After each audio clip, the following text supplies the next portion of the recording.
por favor. Muchísimas gracias por la introducción y pues vamos a darle porque es importante continuar. Por ahí quedaron unas preguntas pendientes que justo consideré que podían ser pertinentes que se quedaran para el día de hoy porque pueden contestarse eh, con facilidad de acuerdo al contenido de lo que vamos a platicar pues el día de hoy. Entonces, si me permiten, eh, mm, voy a compartir pantalla que, para que, para continuar con la presentación justo donde se quedó. Ujú. Ok, entonces, pues nos quedamos en esto. Habíamos platicado en el momento más inmediato anterior sobre los factores que podían aumentar el riesgo, hablamos de los factores genéticos, de los factores medioambientales, dijimos aquí que esta tabla resumía, esta gráfica resumía cuáles podían ser algunos factores relacionados con la progresión, dijimos, con la progresión del no uso al uso asintomático, es decir, el uso no problemático, y luego del uso al uso problemático, y veíamos que habían muchos de estos factores enlistados que pues en vez de tener que ver con factores neurobiológicos, tenían que ver con pues, situaciones psicosociales como edad, sexo, ingresos, actividad laboral, tener incluso seguro social. Y sí habían algunos pues muy genéricos que tenían que ver con la herencia, quizás como las historias familiares de sustancias o de diagnósticos, pero pues no queda claro cuál es el peso que tienen en la posibilidad de generar un problema. Entonces, bueno, dijimos de parte que esto tenía que ver con los motivos por los que podían haber diferencias, encontrarse diferencias en los porcentajes que se identifican en las encuestas por justo la diferencia entre hombres y mujeres o las diferencias de edades. ¿Se acuerdan que dijimos que las personas más jóvenes tienen un pensamiento menos juicioso porque utilizan las cortezas parietales para razonar? En cambio, cuando somos adultos, pues utilizamos las cortezas frontales, que son mucho más eficientes para ponderar los riesgos y establecer una balanza apropiada de decisión ante un riesgo, ¿no? En fin, bueno, pues ahora vamos a hablar de la neuroplasticidad. Y la neuroplasticidad, bueno, también nos quedamos en que las únicas tres sustancias que son neurotóxicas, es decir, que matan neuronas, dijimos que son el alcohol, las benzodiazepinas y los inhalables. El resto de las sustancias producen un fenómeno de ajuste en su metabolismo, en el metabolismo de las neuronas, o en la comunicación entre ellas. Eso es neuroplasticidad, un cambio que puede ser ajustable, ¿de acuerdo? Eh, en este caso, por ejemplo, bueno, ustedes saben, para los compañeros que no son médicos, ustedes saben que una neurona tiene la forma, pues, como de una estrellita que tiene un brazo muy largo que se llama axón y tiene unos brazos más cortitos que se llaman dendritas. A su vez, en cada terminal pueden haber pues unas cosas que se llaman botones sinápticos, que justamente es el extremo o una superficie, porque pueden haber botones sinápticos en diferentes partes de la neurona, pero bueno, la idea es que son botones que están en la superficie de la neurona que permiten que se comuniquen entre ellas, que tengan contacto entre sí, ¿no?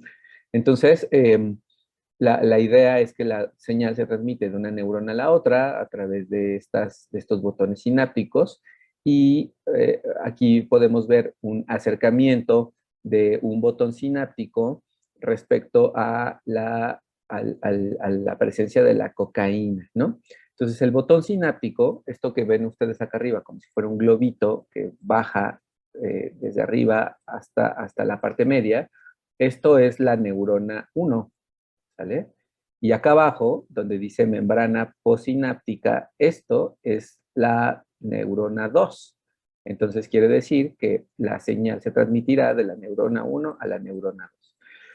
El asunto es que en la cascada metabólica o de comunicación, quiero decir, de estas dos neuronas, pues cuando desciende una señal, que puede ser a menudo un impulso eléctrico que permite el cambio de polaridad, así le dicen en neurofisiología, de cargas eléctricas predominantemente negativas en el interior de la neurona y predominantemente positivas en el exterior de la neurona, y se hace un efecto al revés, de tal manera que hay un cambio de cargas eléctricas positivas adentro y negativas afuera, y esto hace que las vesículas que contienen los neurotransmisores, que a menudo están alojadas en las terminales sinápticas, a menudo son vesiculitas, son globitos que están reservados aquí en todo este huequito. Para fines de la ilustración nada más aparece uno, y ustedes ven acá, pero para conocimiento formal, pues todos los botones sinápticos están llenos de vesiculitas de diferentes tipos de neurotransmisores. Y cuando hay un cambio de polaridad que induce pues la liberación de los neurotransmisores, pasa justo lo que vemos aquí en la imagen. Se adhiere una de esas vesículas o varias de esas vesículas a la superficie, a la membrana, y entonces esto hace como si fuera una burbuja de jabón, hace que al unirse una burbuja de jabón con una superficie jabonosa, pues que se adhieran y entonces se libere el contenido de la burbujita que había, de la vesícula. En este caso, lo que sucederá es que se libera el neurotransmisor, ¿sale? Que está reservado, en este caso es la dopamina, como ustedes pueden ver acá arriba, dice dopamina. Entonces se libera la dopamina y entonces la dopamina tendrá que unirse a su receptor. Entonces los protagonistas de la comunicación de las neuronas son los neurotransmisores, los receptores, ¿sale? Y una vez que hace su efecto el receptor, perdón, la dopamina en el receptor, que ustedes podrán imaginarse que es como una llave y una cerradura, la llave se une a la cerradura, hace el mecanismo de estimulación, que eso ya es otro tema que podemos platicar, pero bueno, hace una cascada de señalización interna de la segunda neurona para dar un efecto o continuar con la señal. Y una vez que se hace ese efecto de estimulación, la llave se tiene que salir de la cerradura porque no puede estar estimulando todo el tiempo. Y entonces se libera la llave del receptor y se vuelve a liberar en el espacio sináptico, en el espacio entre las dos neuronas. Entonces, quedan aquí como residuos del neurotransmisor y entonces entra en juego otra estructura que se llama transportador. Aquí dice, ¿no? Aquí dice transportador de recaptura de dopamina. Entonces, otro elemento de la cascada de comunicación entre las neuronas, aparte del neurotransmisor y del receptor, es el transportador. ¿Y para qué funciona el transportador? Si es un transportador de recaptura, uptake es recaptura. Si es un transportador de recaptura, entonces lo que hace es que este mismo neurotransmisor se une, aquí lo pueden ver en esta partecita de acá, se une al transportador y hace un efecto parecido al de una rueda de la fortuna. Ustedes recordarán, habrán visto muchas veces que una rueda de la fortuna pues es un círculo que tiene lugares y que pues, va avanzando conforme pues un operador le echa a andar desde la base de la rueda de la fortuna. En este caso, este transportador lo que hace es tomar elementos, tomar el neurotransmisor desde fuera de la neurona y como si fuera una rueda de la fortuna, hace el cambio y entonces adentro de la neurona libera el neurotransmisor, por eso se llama transportador de recaptura, es bien lógico, transportador de recaptura, funciona como eh, una rueda de la fortuna que desplaza desde el exterior de la neurona el neurotransmisor hacia adentro. Y ya estando dentro de nuevo, aquí lo vemos, déjame regresar tantito, aquí vemos de nuevo al neurotransmisor, que ya no está en una vesícula, está libre aquí dentro de la neurona, tiene que continuar su paso a otras enzimas, por ejemplo, esta se llama monoaminoxidasa, por eso dice MAO, monoaminoxidasa, y esta enzima monoaminoxidasa, pues hagan de cuenta que es el triturador, es una enzima que tritura al neurotransmisor para dejarlo en elementos más pequeños que se pueden volver a metabolizar para volver a formar neurotransmisores, ¿sale? Entonces, bueno, esta es la cascada normal, así funciona de manera convencional. Sin embargo, cuando una persona utiliza cocaína, aquí vemos a la cocaína, lo que hace la cocaína como droga, como sustancia psicoestimulante, es bloquear al transportador, ustedes la ven aquí, y si bloquea al transportador que recaptura, entonces se bloquea la capacidad de recuperación de los neurotransmisores. Y entonces ustedes pueden ver que hay una diferencia muy notable, al menos en esta gráfica, de cómo, de la cantidad de neurotransmisor que está acumulado aquí y la cantidad de neurotransmisores que está libre acá. De tal manera que esto es lo que explica el efecto de la cocaína. Y podríamos durar 2 horas platicando los detalles de cómo funciona cada una de las sustancias. Cada una tiene efectos diferentes entre sí, pero bueno, ya será parte de otra conversación que tengan durante el diplomado. Y si no, pues yo estoy dispuesto a venir con ustedes otras veces a platicar de los mecanismos específicos de cada sustancia. Pero esto, pues así funciona. Y esto, pues al ser un proceso de estimulación de las neuronas, pues hace que el cerebro tenga que buscar una manera de adaptarse. ¿Qué significa? Significa que, a ver, por ejemplo, cuando ustedes tienen frío, no sé cómo está el clima por allá en Durango en este momento, aquí en Ciudad de México está haciendo frío porque está lloviendo y baja la temperatura, pues cuando uno tiene frío, pues uno se tapa, ¿no? Cuando uno tiene calor, pues uno se destapa. Esa respuesta es una respuesta de adaptación al clima. Y así como nosotros, con la conciencia de las temperaturas, podemos protegernos o podemos destaparnos, en este caso las neuronas también tienen un proceso de adaptación al estímulo que producen las sustancias. Cualquiera, alcohol, tabaco, marihuana, cocaína, anfetaminas, cristal, crocodile, semillas del ermitaño y las que ustedes les vengan a la cabeza. Ese proceso de adaptación es un proceso que no sucede pues, como a voluntad, como tener frío o aguantarse el frío. Mi hermano, por ejemplo, les confieso, es una persona muy, no sé, es como, tiene algunas ideas un poco a la antigüita, y mi hermano piensa que el frío está en la mente, dice él, no, el frío está en la mente. Entonces, para mi hermano, climas como este, pues aparentemente no lo perjudican porque para él el frío no se siente porque el frío está en la mente, dice él, ¿no? Sin embargo, las neuronas no actúan con esa voluntad, no confían en su mente.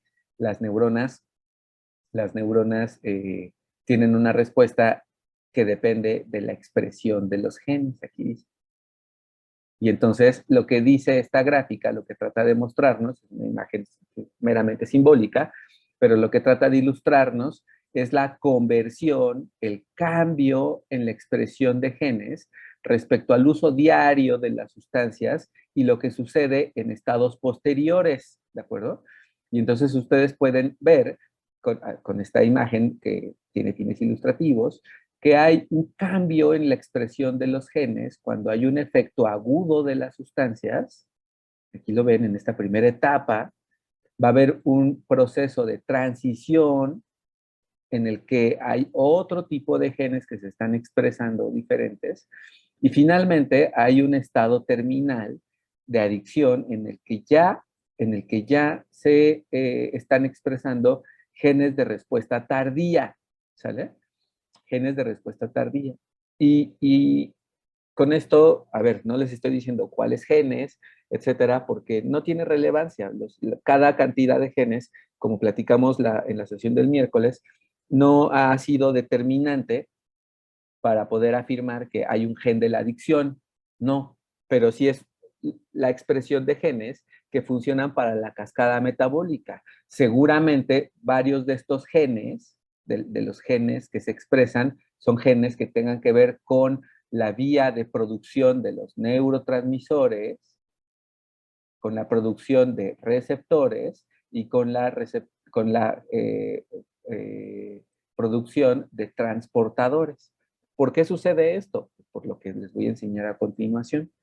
A continuación, vemos en las letras A, vemos de nuevo un botón sináptico con la neurona 1 y la neurona 2. Esta imagen ya les parece muy clara por lo que acabamos de platicar anteriormente. Esta imagen trata de mostrarnos, por ejemplo, trata de mostrarnos pues, para decirlo de una manera como a manera de ejemplo, trata de mostrarnos la anatomía de una sinapsis normal, ¿sale? Yo les decía que están las vesículas donde se almacenan los neurotransmisores, aquí pueden ver la referencia, vesículas, ¿de acuerdo? Vemos aquí algunos tipos de receptores, estos son los receptores muscarínicos, por ejemplo, son como un triangulito. Aquí vemos este chinito, ¿no? Que esto significa receptor de cannabinoides tipo 1, etcétera. Y ustedes pueden ver cómo en la anatomía normal de una sinapsis, donde se comunican dos neuronas, pues hay varios tipos de elementos, vesículas, receptores, etcétera, ¿de acuerdo?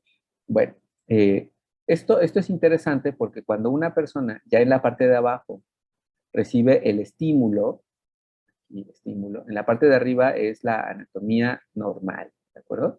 Pero acá abajo tenemos el estímulo del efecto agudo de cocaína o del efecto crónico de cocaína o de abstinencia a la cocaína, ¿sale? Y ustedes pueden ver que, así si ponen atención al estado normal de una sinapsis acá y ven cómo es, con esta ilustración, la anatomía de una sinapsis estimulada agudamente por la cocaína, ¿qué notan? Yo les doy un tip. Probablemente, si ustedes se ponen a buscar las diferencias, no haya casi ninguna. Se ven unas flechitas, pero pues estas flechitas son como para observar la dinámica de cómo se comunican, pero sin tomar en cuenta las flechitas y nada más las figuritas que hay, pues básicamente son las mismas.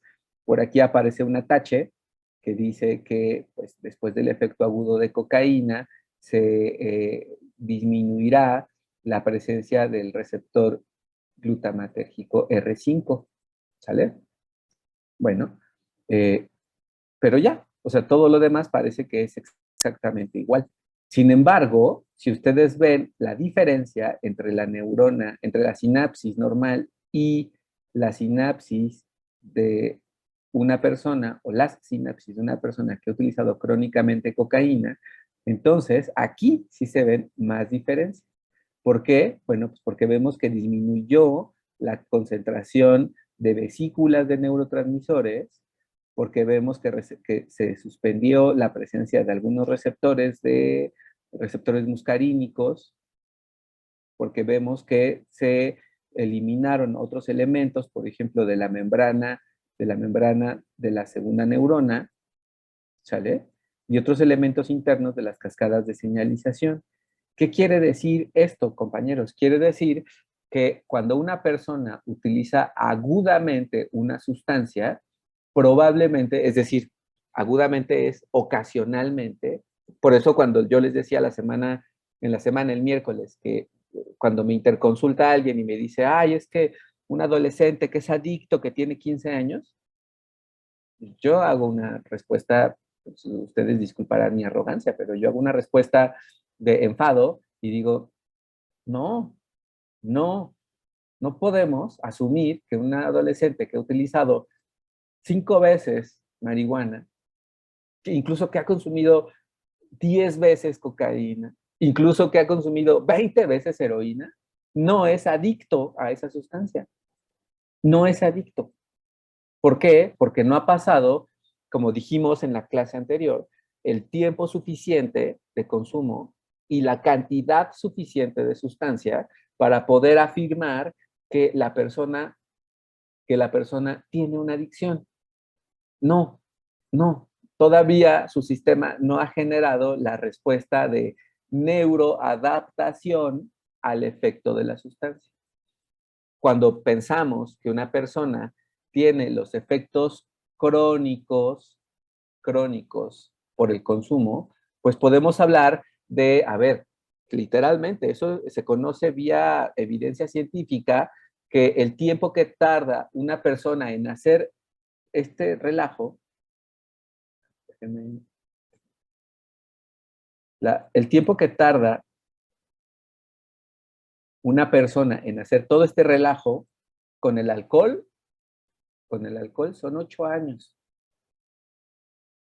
A partir de que empezó a consumir. Es más, la persona, estos genes de aquí, que son de respuesta tardía, creo que también es más claro, estos genes de respuesta tardía, en el caso del alcohol, se expresan 8 años después.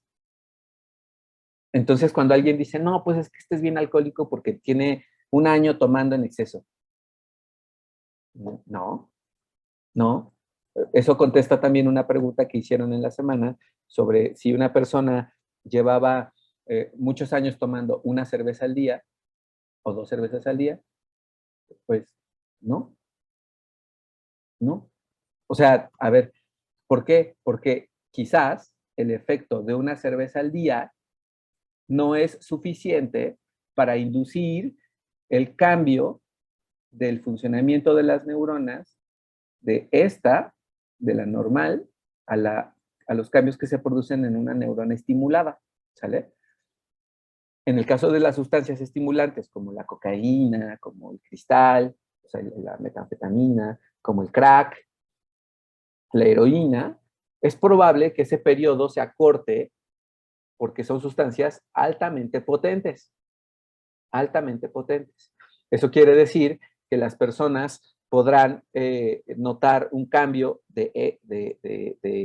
el ajuste de metabolismo, del ajuste de comunicación, al cabo de unos 4, 5 o 6 meses, ¿sale? Con las sustancias estimulantes.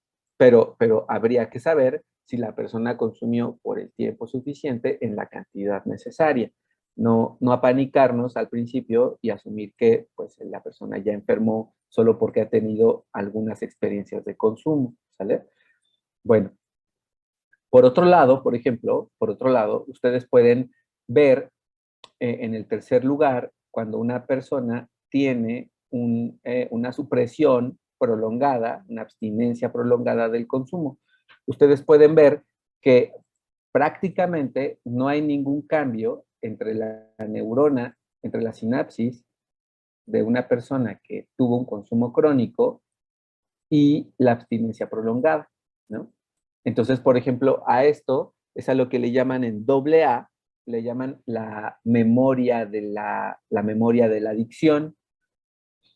Esto es lo que explica por qué una persona, por ejemplo, que en ese mismo ejemplo de cuando van a doble A, puede durar 4 años, 5 años, 8 años sin consumir en abstinencia prolongada, ¿sale?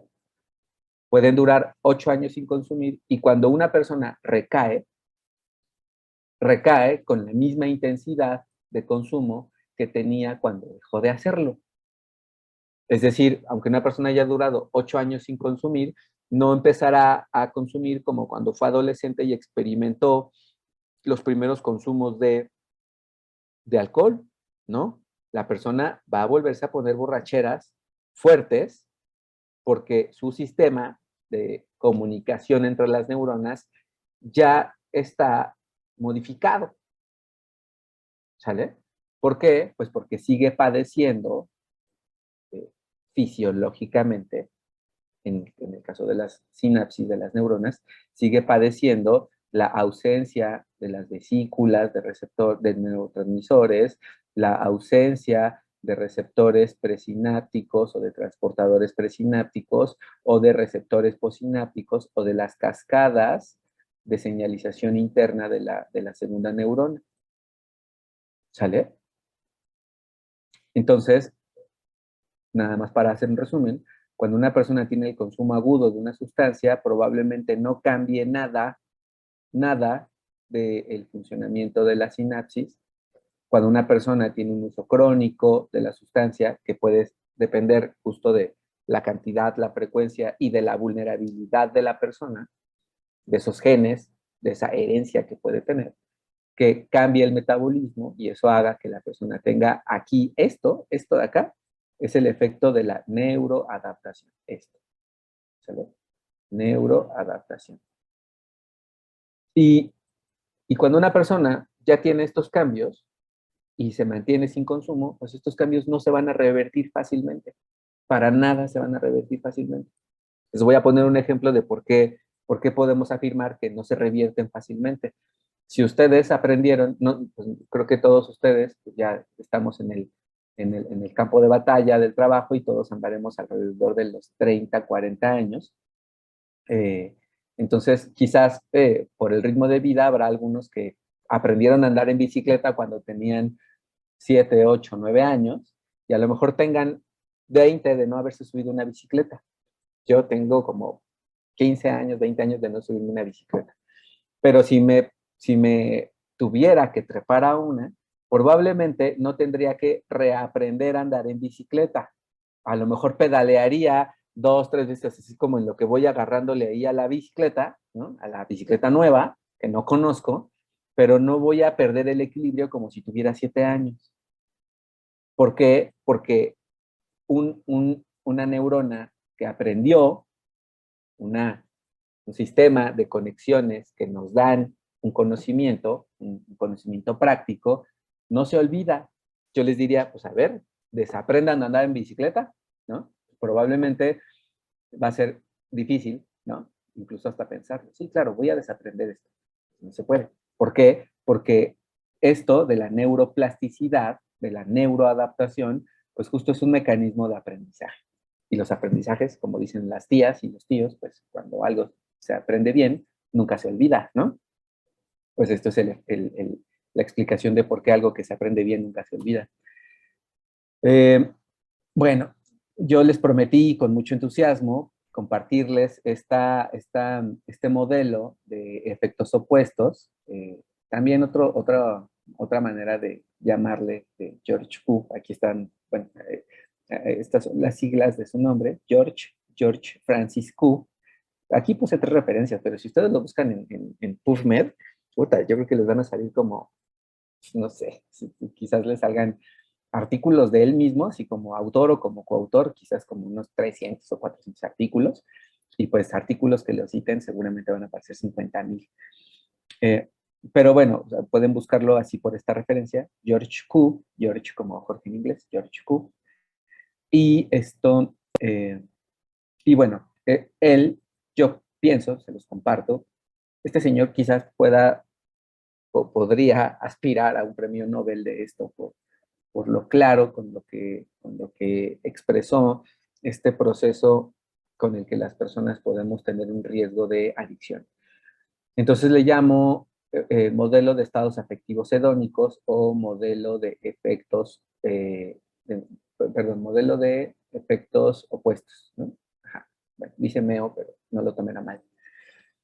¿Qué quiere decir? Quiere decir que, bueno, si nosotros entendiéramos la regulación de las emociones, no la regulación, una emocionalidad regulada, quiero decir, si entendiéramos una emocionalidad regulada, pues podríamos decir que el ánimo puede mantenerse en una línea base, ¿no? Y pues la mayoría de nosotros ahorita mismo estamos aquí muy contentos y alegres de compartir el espacio y estamos tranquilos escuchando la conversación. Tenemos un ánimo normal, ¿sale? Pero podemos tener una respuesta a los estímulos, de tal manera que podemos reaccionar positivamente a un estímulo placentero o negativamente a un estímulo displacentero, ¿sale? Por ejemplo, placentero, pues porque podemos estar tomando un cafecito, perdón, y entonces decimos, ay, qué rico estuvo el cafecito, ¿no? Pero por otro lado, puede ser que si están ustedes en la oficina y de repente tienen aquí una pila de trabajo que atender y de repente se acerca con ustedes alguien y les pone un tambache más de documentos que resolver, pues de repente van a decir, qué enfadoso tener que estar haciendo las dos cosas al mismo tiempo. Y entonces va a haber un estímulo negativo que va a generar una respuesta de malestar, ¿sale? Entonces, esto es muy sencillo. Pues, si algo es estimulante positivamente, nos va a hacer sentir placer, y si algo es estimulante negativamente, nos va a hacer sentir displacer. Y esto se relaciona con cambios en diferentes neurotransmisores. En el caso de los estímulos placenteros, pues va a haber un aumento de dopamina, un aumento de GABA y un aumento de péptidos opioides. Los péptidos opioides son estos famosos que conocemos históricamente de cuando las personas hacemos ejercicio, las famosas endorfinas o dinorfinas, ¿no? Sin embargo, los estados negativos, los estados de malestar, tiene que ver con un aumento, fíjense, con un aumento de este elemento que se llama factor liberador de corticotropina.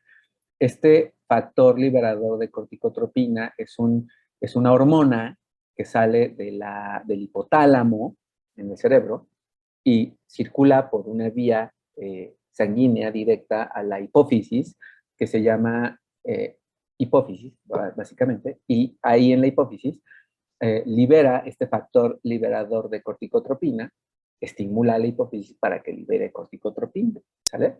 La corticotropina es otra hormona que se llama ACTH, que básicamente hace que al liberarse esa corticotropina, circula por la sangre, ahora sí a larga distancia, y estimula a las glándulas suprarrenales para formar cortisol. Y el cortisol, recuerden ustedes que es la hormona del estrés, que bueno, es una hormona neurotransmisor que estimula una cascada de reacciones físicas como aumento del latido del corazón, como liberación de ácido gástrico, como tensión muscular y, bueno, otro tipo de respuestas que vamos a ver un poquito más adelante.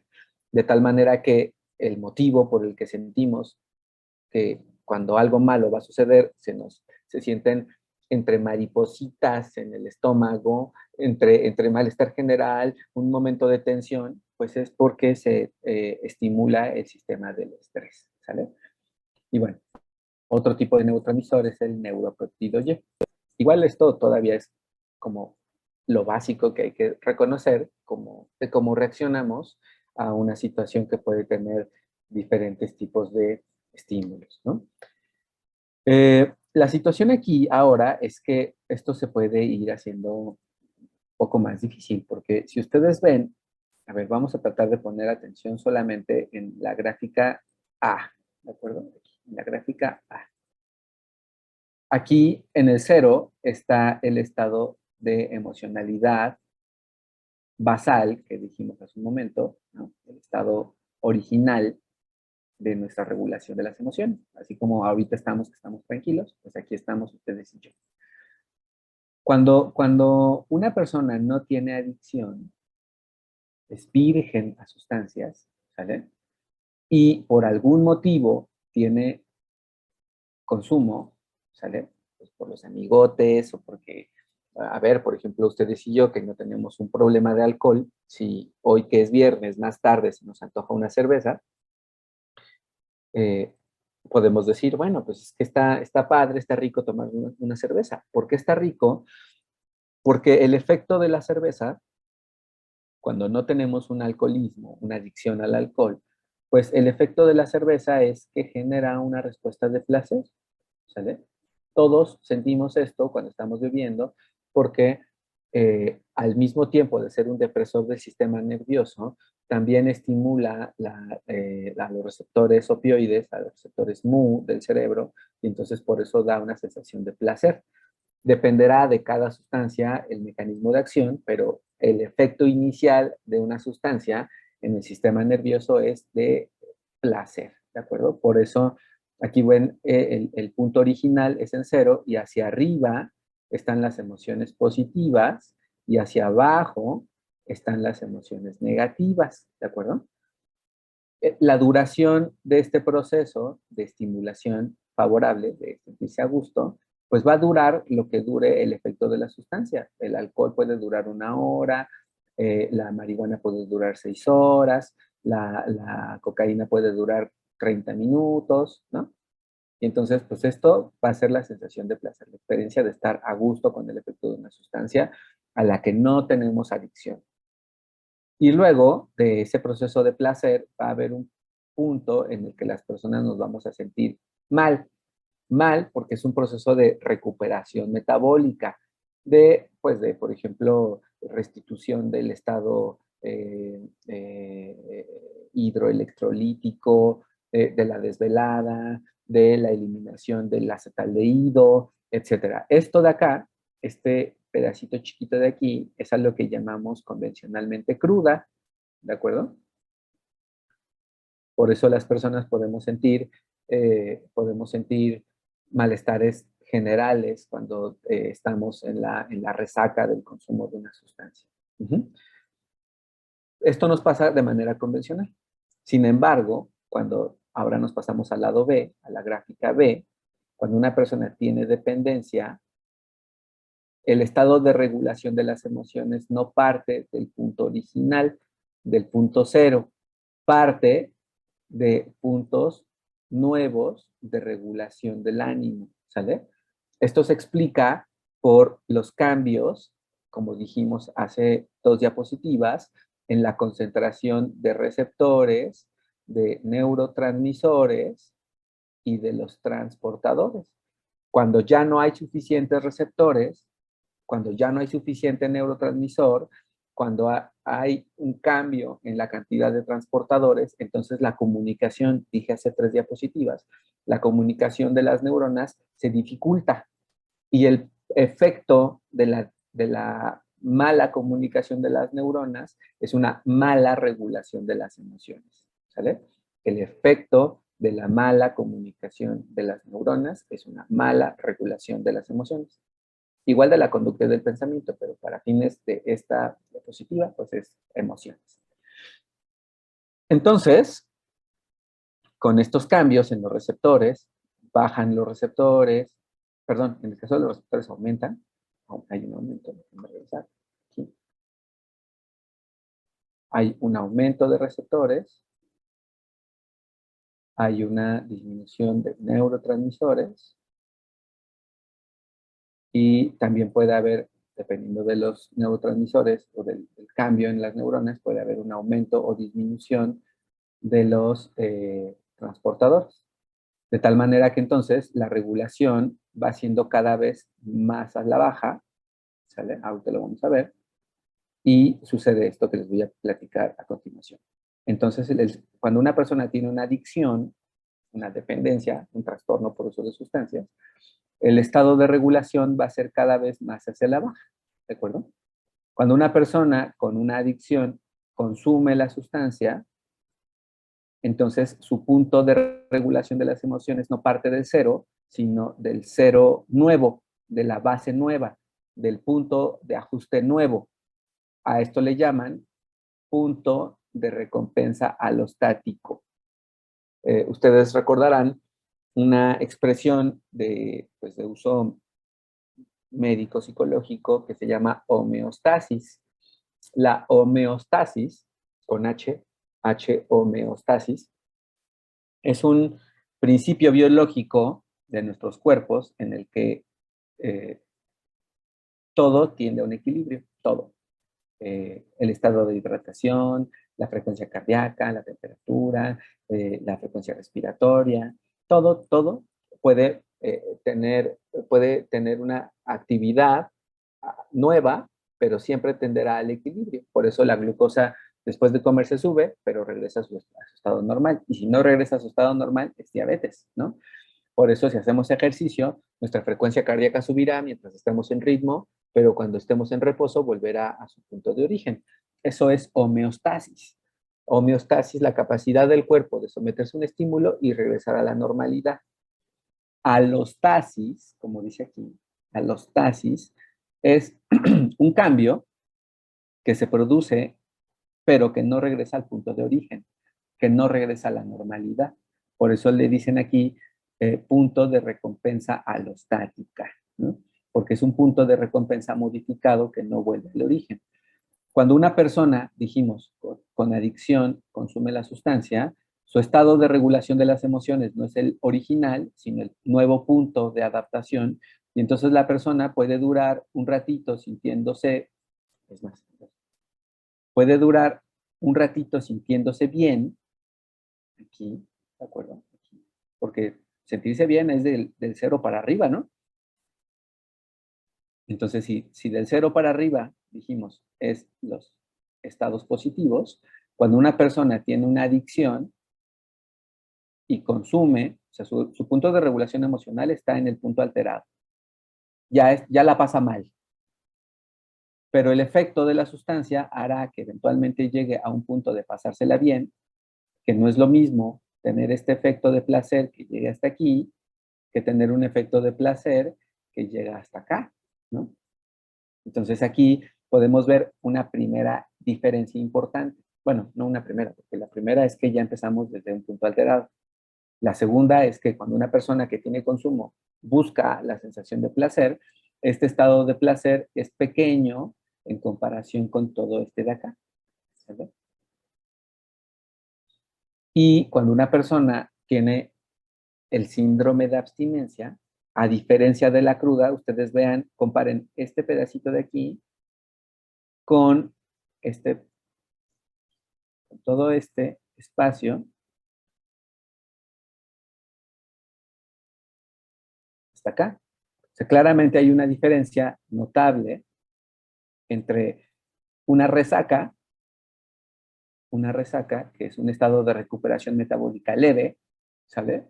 Y un síndrome de abstinencia como este, que da molestias pues muy intensas. Esto es un síndrome de abstinencia. Ajá. Entonces ustedes pueden ver cómo hay una inversión entre el lado A, en el que las personas tienen un efecto de placer más intenso y de displacer muy pequeño, y al revés, cuando una persona tiene dependencia y el efecto de placer es muy pequeño y el estado de displacer es muy amplio, ¿sale? Si una persona progresa en el consumo, aquí lo pueden ver ustedes también, si una persona en el lado C, en el lado C, progresa en el consumo, mantiene consumos episódicos recurrentes, dijimos que sus puntos de recompensa alostática van disminuyendo porque sigue habiendo un cambio en la cantidad de receptores, de transportadores y de neurotransmisores. Y cada vez va a ser más bajo el punto de regulación de las emociones. Y como estamos en el lado de las emociones negativas, pues las emociones van a ser enojo, ansiedad, tristeza, irritabilidad, insomnio, tensión. Y entonces cuando una persona tiene un proceso crónico de consumo, crónico de consumo, las personas consumen, pero si ustedes ven, a ver, aquí dice sustancia, ¿no? Y entonces consume y el efecto de la sustancia llega a un punto máximo, el efecto, en el que ya no llega al cero, ya no llega a la parte de las emociones positivas, ¿no? Llega a su techo. Aquí parecería, aquí parecería que las personas consumen para quitarse las molestias de las emociones negativas, porque aún consumiendo la cantidad que sea, no alcanzan a sentirse bien, ¿sale? Y cuando llegan al punto máximo, pues empiezan a tener de nuevo síntomas negativos más intensos que llamamos síndrome de abstinencia, ¿sale? Y entonces la persona cuando nota que tiene esos síndromes de abstinencia, voy a regresar, cuando nota que tiene esos síndromes de abstinencia, aquí, ¿sale? Pues claramente estas molestias son muy incómodas, ¿no? Entonces la persona cuando llega a este punto va a decir, oye, ya se siente bien gacho, voy a volver a consumir porque me siento mal. Es lo que las personas toman como medida de curarse la cruda, porque están llegando a un punto en el que las molestias son tan incómodas, están con temblor, con sensación de desesperación, no pueden estar tranquilos, ya no durmieron, se les sube la presión y las personas vuelven a consumir. Vuelven a consumir, llega a su límite máximo, el efecto de la sustancia se empieza a eliminar y entonces vuelve a haber un síndrome de abstinencia. Y cuando las personas vuelven a estar aquí, en las molestias, en la intensidad, vuelven a consumir, llega a su efecto máximo y vuelve a aparecer un síndrome de abstinencia. Y cuando están aquí, las personas vuelven a consumir y entonces se va haciendo una escalerita gradual de molestias que cada vez son más intensos los síndromes de abstinencia, cada vez se alcanza menos el efecto de placer y cada vez permanecen las personas en estados de regulación de las emociones más malos, más bajos, más adversos, con más molestias. Y entonces esto hace que una persona con el tiempo, con los años de la vida, cuando tienen una adicción de veras, las personas no consumen para sentirse bien, sino que consumen para no sentirse tan mal. Esa es la diferencia. No consumen para sentirse bien, sino para no sentirse tan mal. Por eso decirle a una persona, amigo, pues tienes un problema muy grave, tienes que dejar de consumir. Pues sí, o sea, a ver, yo les digo a las personas, yo les digo a las personas cuando llegan a mi consultorio, o sea, más bien, yo no les digo a las personas cuando llegan a mi consultorio que tienen que dejar de consumir, a pesar de que, pues, soy el doctor que les ayudará a dejar de consumir, pues no les pongo en la cabeza por mí mismo la idea de que tienen que dejar de hacerlo. ¿Por qué? Porque pues sería como a ver, yo así lo veo, ¿eh? Es como tratarlos como pendejos. Porque, a ver, si alguien tiene 40 años de alcoholismo, ¿cuántas veces en su vida, en los 40 años, ha escuchado que deje de consumir? Ha escuchado la recomendación.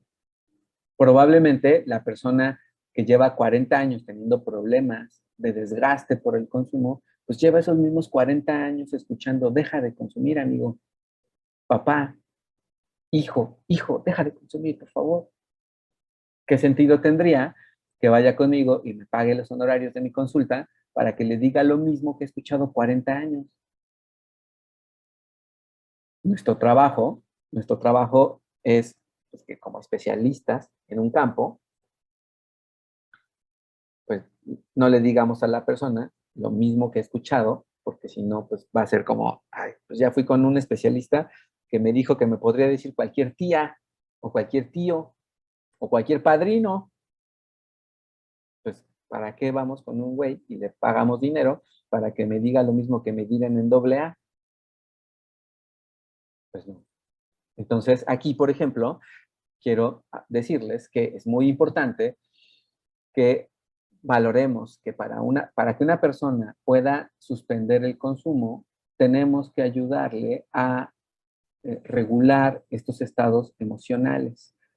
Y pues para regular estos estados emocionales, como es una cuestión muy, muy neurológica, muy neurobiológica, eh, pues amigos, en este caso, en estos casos, sí se necesita, sí o sí se necesita un tratamiento médico, ¿sale? Y terapéutico, obviamente, para acompañar a la persona. Pero estas molestias no se quitan solitas. Aquí las personas necesitarán tener un tratamiento con medicinas. ¿Qué medicinas? Pues se ocupan principalmente antiepilépticos y antidepresivos, ¿de acuerdo? Eh, Seguramente va a ser parte del diplomado algún módulo que tenga que ver con los tratamientos de adicciones y ahí lo podrán ver, si no, pues considérenme para venir a darles otra plática eventualmente sobre tratamiento de adicciones, porque tiene que ver con esto. En fin, bueno, vamos a volverla a poner en blanco, porque en el lado D de la gráfica, aquí dice abstinencia prolongada, ¿no? Dije hace un momento que con los cambios de neuroadaptación era muy difícil revertir, pero no es imposible, ¿sale? Eh, puede ser que una persona con el proceso agudo, no agudo, con el proceso recurrente de consumo, tenga molestias cada vez más intensas, pero igualmente en la medida en la que la persona puede pues, dejar de consumir, puede ir recuperando cierto valor de regulación de las emociones. No va a regresar al punto de origen, no va a regresar al cero, pero sí puede regularse lo suficiente para que la persona no tenga que pasar tan malos días, ¿no? Y si ustedes ven, aquí dice una abstinencia prolongada y una recaída, ¿no? Entonces, si una persona tiene una recaída después de una abstinencia prolongada, pues la persona puede tener una función metabólica que se parezca a la original, a la de aquí, ¿sale? Si ustedes ven la gráfica A, aquí de este lado, vean cómo se comporta el efecto del uso de la sustancia, y en el lado D, cómo se comporta, pero no regresa al punto de origen. Por eso puede ser que la persona cuando recaiga con una intensidad importante, una intensidad mayor a la que habría tenido cuando fue adolescente y empezó a consumir alguna sustancia, ¿sale? Una de las preguntas que se quedaron pendientes el miércoles era de si las personas que consumían excesivamente pues porque la sensibilidad a la bebida los hacía beber mucho, o si las personas tenían que tener tolerancia. Era una pregunta que iba más o menos por ahí, ¿no? Y yo les diría que en parte puede explicarse por una de las dos situaciones y por otra parte, por la primera y luego por la segunda. A ver, no quiero revolverme con las palabras. Quiero decirles que, por ejemplo, cuando una persona está en este estado, como dice aquí, naive, ¿no? Virgen a las sustancias, sí puede ser que una persona consuma fuerte, consuma mucha cantidad, porque es sensible al efecto del placer de la sustancia. Y puede ser que en esa primera etapa consuma mucho porque pues, lo disfruta mucho, es metabólicamente sensible al efecto de placer que le produce esa sustancia, pero con el paso del tiempo, con la aparición de estos estados de ajuste alostático o de nueva recompensa alostática, ¿sale? Pues la persona va necesitando consumir cada vez más para llegar al punto o intentar llegar al punto de sentir placer.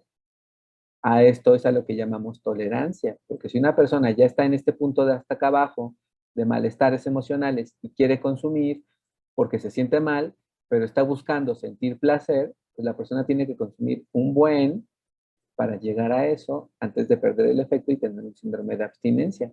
Y si de todos modos quiere ponerse un tapón de borracho, entonces tendrá que volver a consumir más para alcanzar tantito el efecto de placer y volver a disminuir. Pero si la persona va progresando en el ritmo de consumo, pues puede ser que como su punto de recompensa alostática va disminuyendo cada vez más, pues entonces si ya se encuentra en este punto, pues obviamente tiene que consumir más para sentir el efecto de placer y bueno, eventualmente tendrá una caída de recuperación metabólica. Entonces, el motivo por el que las personas pueden consumir mucho es que, pues, en el origen de su estado de sensibilidad al efecto de la sustancia, pues les guste mucho y consuman mucho porque es placentero, y por otro lado, porque están tratando de compensar estos procesos de neuroadaptación que se han ido dando progresivamente con los años de consumo. ¿Vale? Ok, bueno, esto ya nada más es como una gráfica semejante para verlo en una sola imagen dinámica. Pues cuando alguien es virgen a tratamiento no, a las sustancias, cuando nunca las ha consumido, la persona siente placer y puede sentir displacer. pero con la progresión, entonces el efecto de placer se va disminuyendo hasta que casi desaparece, o de plano desaparece, ¿de acuerdo? Y los estados de displacer cada vez van siendo más intensos hasta que son los estados de displacer los que dominan el estado de regulación emocional de las personas. ¿Sale? Por eso entonces decíamos, al principio las personas pueden tener un efecto de placer y consumen por sentirse a gusto, pero con el paso del tiempo, de los años, las personas no consumen por placer, ya no lo sienten, ¿sale? Pero consumen para quitarse los malestares. No consumen para sentirse bien, sino que consumen para no sentirse mal, ¿sale? Bueno, de todos modos, por ejemplo, este proceso va haciendo cada vez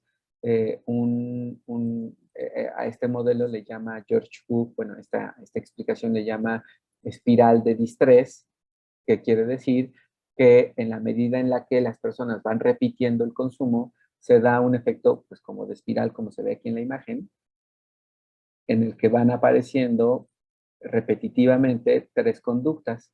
El estado de binge o intoxicación. Binge, acuérdense que lo utilizamos también a menudo en la jerga, en el vocabulario de los trastornos de alimentación.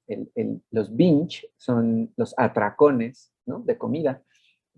Recuerden ustedes que están los trastornos de alimentación predominantes de anorexia y bulimia, y pueden haber anorexia compulsivo-purgativa y la bulimia en sí misma, que pues, se caracteriza por atracones y por inducción del vómito. Atracón binge es equivalente a atracón. En el caso de las sustancias, el binge tiene que ver con esos episodios de consumo excesivo.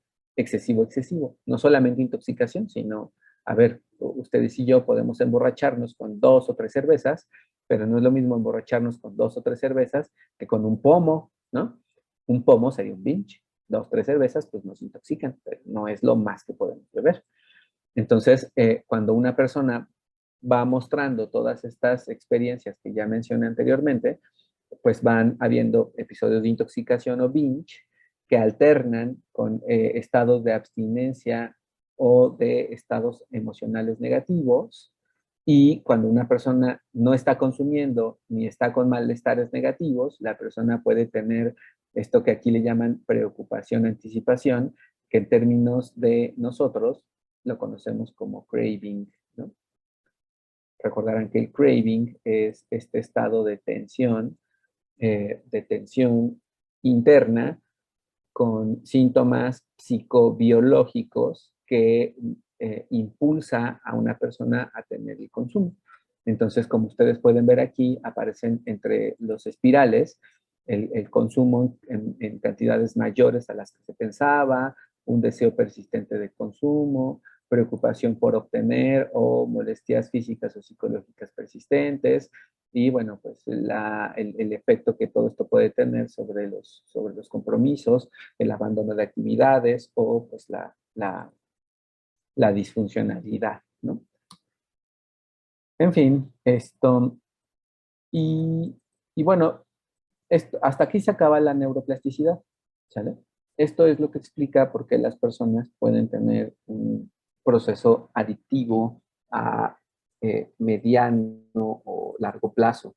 Eh, Quizás es un poco más complejo de lo que normalmente estamos acostumbrados a explicarnos, pues en lo que le explica un paciente de acuerdo a su historial de consumo y de desgaste por el consumo. Pero bueno, esto lo tenemos que saber nosotros porque pues nuestro trabajo como clínicos es orientar eficazmente a las personas a que sepan cómo manejar un asunto de adicciones, ¿no?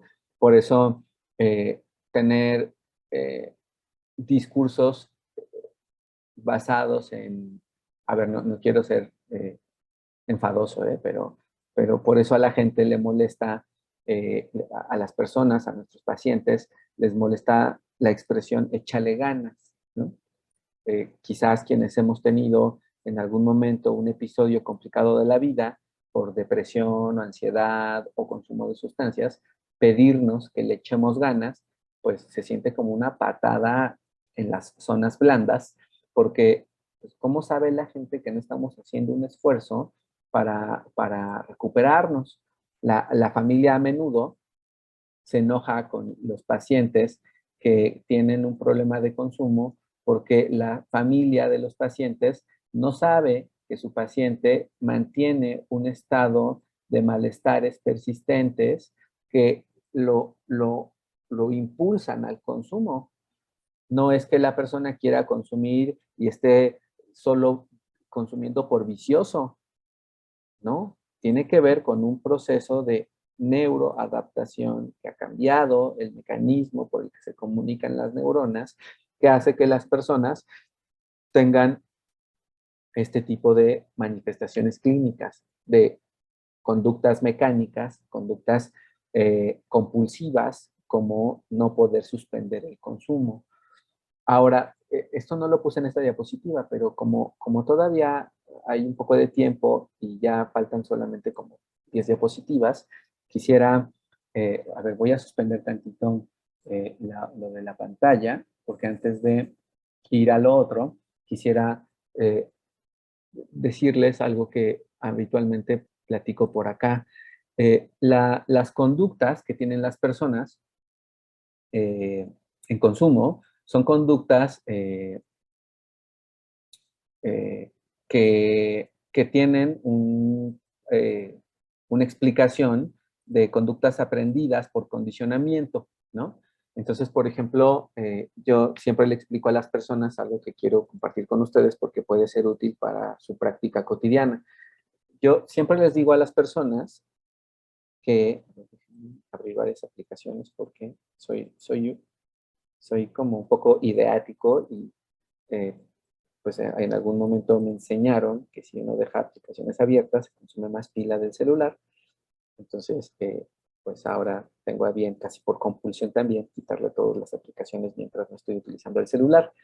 Pero esta explicación que les voy a dar requiere eso. A ver, cuando una persona en la clínica llega con nosotros al consultorio y nos dice, yo ya no quiero consumir, ya me siento muy mal, tuve un episodio muy grave, pues estrellé el coche, tengo a la familia que está aquí, no me dejan en paz, ¿no? Ok, ¿y qué quieres que hagamos? Pues usted dígame, ¿no? Yo hago lo que sea. Entonces, uno tiene que preguntar todo lo que ya platicamos ahorita de los síntomas de el binge y la intoxicación, de la preocupación, anticipación, el craving, los estados emocionales negativos, etcétera, para que uno dimensione el nivel de consumo de las personas. Que el historial completo, edad de inicio del consumo, edad de consumo regular, edad de inicio de consumo excesivo, episodios o intentos de supresión, eh, etcétera, ¿no? Cantidad, frecuencia, etcétera. Problemas, disfuncionalidad, el contexto completo de la sustancia. Y entonces, pues si es válido, como acabamos de mencionar, y una persona llegó al punto de entender que tiene neuroadaptación, entonces sí o sí le damos el medicamento que consideremos pertinente, un antiepiléptico, un antidepresivo, punto, ¿sale? Pero no basta con las medicinas, por eso uno como médico puede ser también sugerente con las personas, o ustedes como psicólogos, aquí en el equipo de compañeros que son terapeutas, ustedes como psicólogos intervienen complementariamente porque hay una serie de conductas de consumo que no tienen que ver con una respuesta biológica, sino con aprendizajes por condicionamiento, de tal manera que la persona puede tener un uso mecánico, automático de las sustancias, aunque no desea hacerlo. Y una manera de explicar solo a las personas es así. A ver, tú te acordarás que cuando aprendiste a andar en bicicleta no, cuando aprendiste a manejar, pues te dijeron así, tienes que agarrar el volante, ¿no? Agárralo bien, agárralo fuerte con las dos manos. Ok, bueno, ahora pues tienes que arrancar el coche.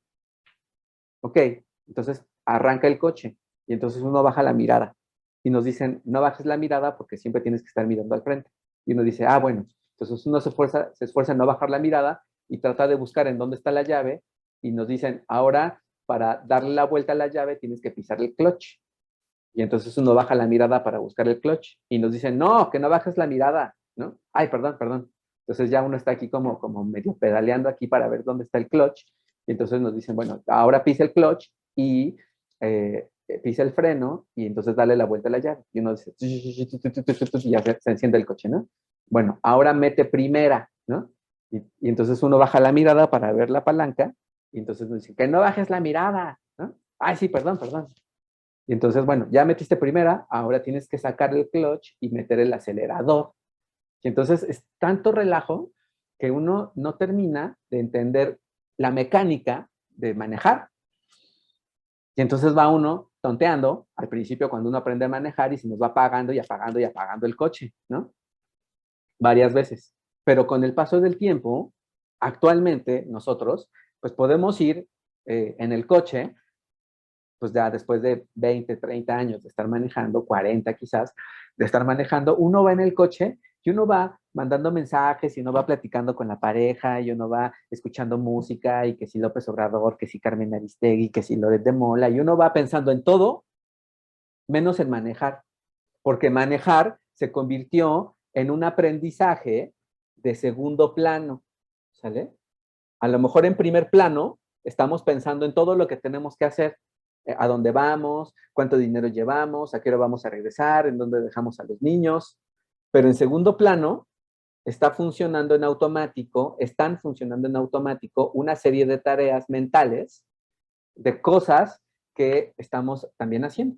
Entonces, por ejemplo, uno va manejando y va mandando mensajes o va platicando con alguien y lo único que hacemos es que medio en el campo visual vemos que nadie se nos atraviese. Pero los movimientos de cambiar de velocidad de segunda a tercera, de tercera a cuarta, quién sabe en qué momento los hacemos, porque nuestro cerebro está condicionado a hacer funcionar el proceso de manejar, aún con toda la complejidad que eso tenía cuando empezamos a hacerlo, ¿sale? Bueno, en el caso del consumo, puede ser que alguien esté decidido a no consumir, que alguien esté decidido a ya no lo voy a hacer, en primer plano, perdón, en primer plano la persona está decidida a no consumir, pero en segundo plano están funcionando en automático aprendizajes condicionados sobre el lugar, las personas, los horarios, el tipo de bebida, el tipo de situación, de contexto o donde se haya detonado, ¿sale? Y ustedes recordarán, los compañeros psicólogos recordarán que la memoria se divide en diferentes, o sea, tiene diferentes clasificaciones de acuerdo a lo que estamos tratando de saber. En el caso de la memoria por evocación, hay dos tipos de memoria. La memoria ay, es la memoria... Mm, mm, ay, se me olvidó el nombre. Bueno, ahorita me acuerdo. Pero están los dos tipos de memoria. La memoria que obtenemos por evocación, si yo les digo, por ejemplo, hoy es viernes 23 y el domingo 18 de septiembre, ¿qué hice? El domingo 18 de septiembre fui con mi mamá, con mi hermano y mi novia a desayunar a un restaurante ahí por Los Pinos, porque íbamos a ir a Los Pinos a ver una obra de teatro que andaba por ahí, y entonces como era a mediodía decidimos irnos temprano, yo desayuné, me pedí unos huevos que era un desayuno corsario, una cosa así, porque eran unos huevos preparados con algún guisado que estaba muy bueno, y me lo acabé muy rápido porque era chiquito. Eh, no, pero no es de memoria a corto plazo y largo plazo, Carmen. Tiene otro nombre, ahorita me acuerdo. Esto, y... sí, se me fue, pero ahorita me acuerdo. La cosa es que yo desayuné eso y me acabé mi desayuno rápido y mi mamá, que ya come poquito porque tiene 72 años, me dijo, pues, ¿no quieres la mitad de mis enchiladas? Y dije, sí, sí quiero la mitad de tus enchiladas. Y me dio la mitad de sus enchiladas suizas, ¿no? Y me las comí y después de eso me tomé un café y hacía mucho frío porque les digo que está lloviendo en la Ciudad de México, etcétera, ¿no? Entonces, Y bueno, uno por evocación puede recordar cosas, pero a veces hay recuerdos que surgen de estímulos espontáneos. Por ejemplo, el café, un perfume, un horario, ¿no? Una conversación. Ya me acordé, se llama memoria declarativa y no declarativa. La memoria declarativa es la memoria que nosotros evocamos porque tratamos de recordar algo que hicimos en el pasado y tratamos de hacer el esfuerzo para recuperarlo. Y la memoria no declarativa es la memoria automática que surge de pues, un recuerdo condicionado, ¿sale? A qué huele su pareja, a qué huele un guisado, no sé, bueno, pues 20,000 tipos de estímulos, ¿no? Cuando algo huele feo, no sé, les trae recuerdos. Entonces, cuando una persona está en un ritmo de consumo, van a haber recuerdos, memorias eh, no declarativas que van a estar ahí, y que van a aparecer y que van a generar el impulso por hacer cosas. Yo me acuerdo de un paciente que decía, te juro, doctor, que yo ya no quería consumir. Yo ya había decidido que no iba a consumir. Y salí de la oficina, tomé mi coche, iba de camino a mi casa y sin darme cuenta, llegué a un Oxxo. Sin darme cuenta, compré 6 y cuando llegué a mi casa ya me había tomado las 6. Y cuando llegué, mi familia se enojó y dijo, no es posible, te haces pendejo, ya saben, ¿no? Problemón, ¿no? Y, y no sé qué opinan ustedes, pero podría sonar a payasada que la persona diga, es que te juro que yo ya quería dejar de consumir, pero sin saber me tomé 6. Y uno podría decir, ¿cómo es posible que te tomes 6 sin saber? Bueno, amigos, ya les explicaba que hay funciones de la mente que están en segundo plano y que sí es válido considerar que una persona en primer plano decida no consumir, pero en segundo plano hay aprendizajes condicionados que van a generar respuestas mecánicas o por compulsión de hacer sin que una persona quiera. A lo mejor ustedes lo han sentido o lo han vivido. Les voy a poner un ejemplo. Cuando de repente tenemos una roncha en la cara, una sensación de molestia, y a lo mejor ya después de un ratito de estar aquí como rascándonos el granito, decimos ya porque me voy a lastimar y se me va a enrojecer más. Y estamos haciendo cualquier cosa y de repente sin darnos cuenta ya tenemos de nuevo la mano aquí rascándonos el granito, ¿no? Bueno, a ver, entonces, ¿qué quiere decir?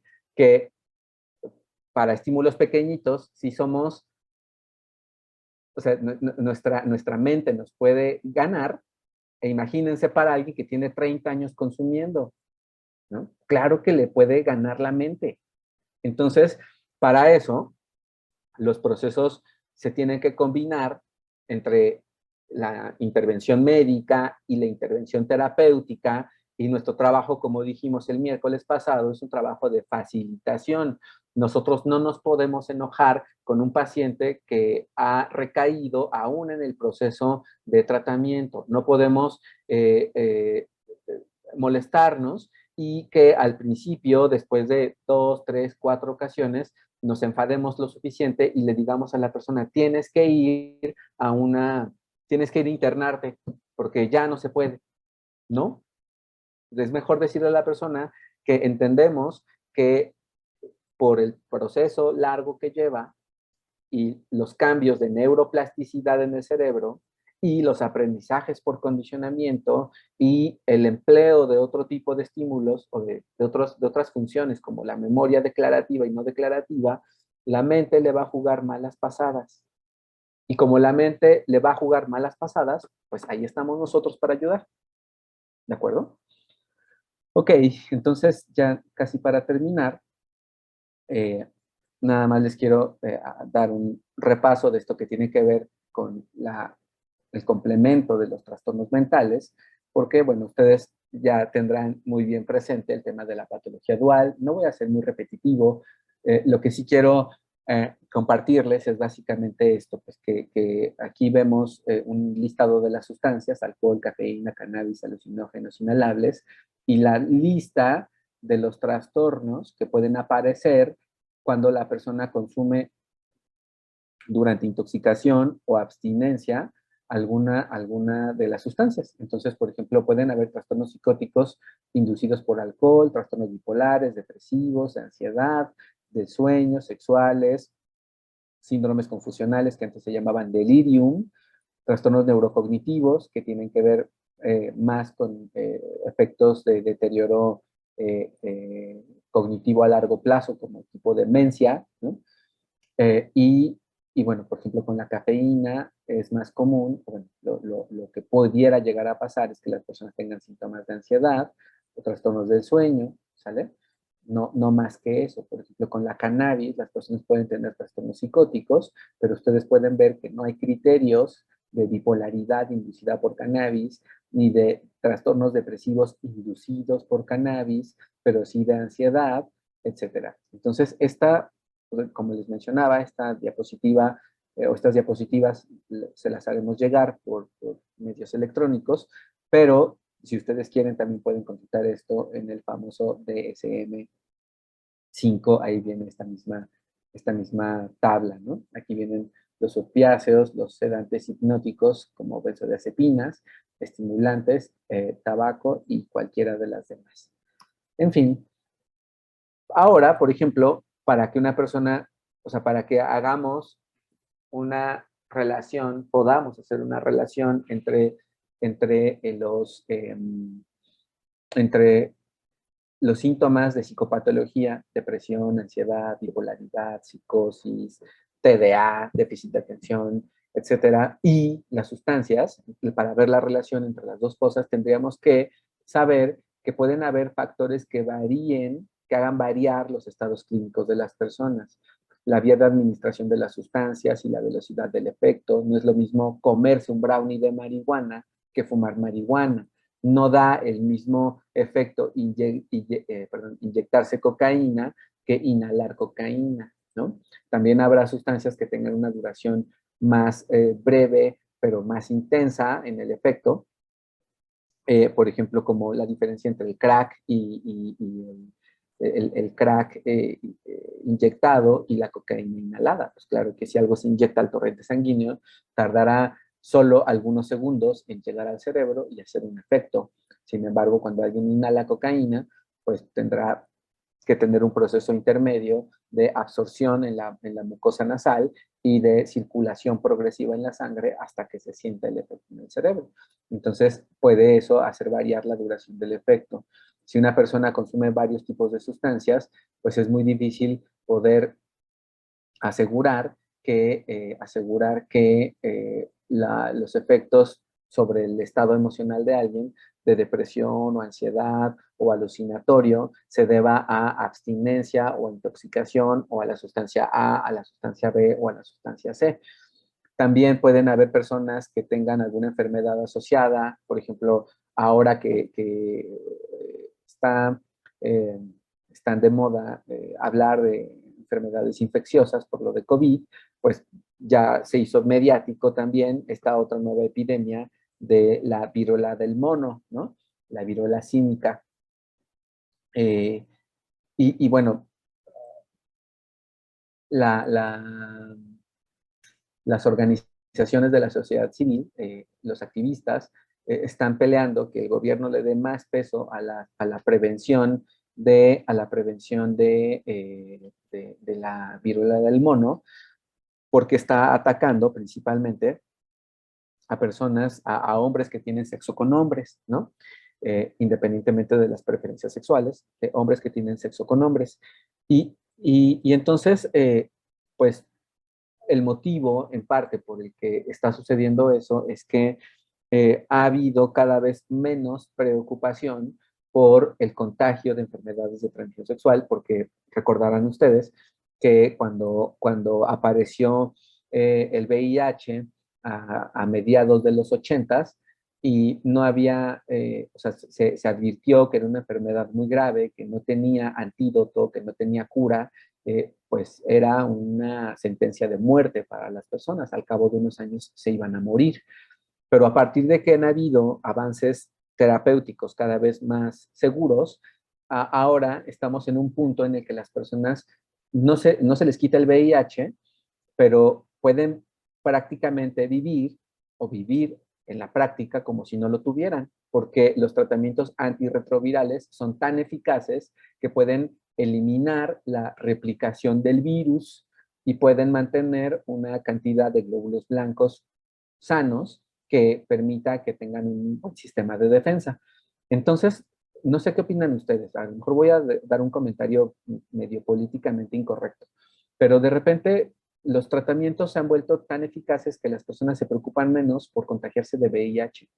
Y, y bueno, si para esa enfermedad que es eh, eh, grave hay menos precaución, pues para la viruela del mono, que pues igual y es grave, pero ni es tan grave porque lo único que da son molestias de una infección y erupciones cutáneas, pues las personas se preocupan menos.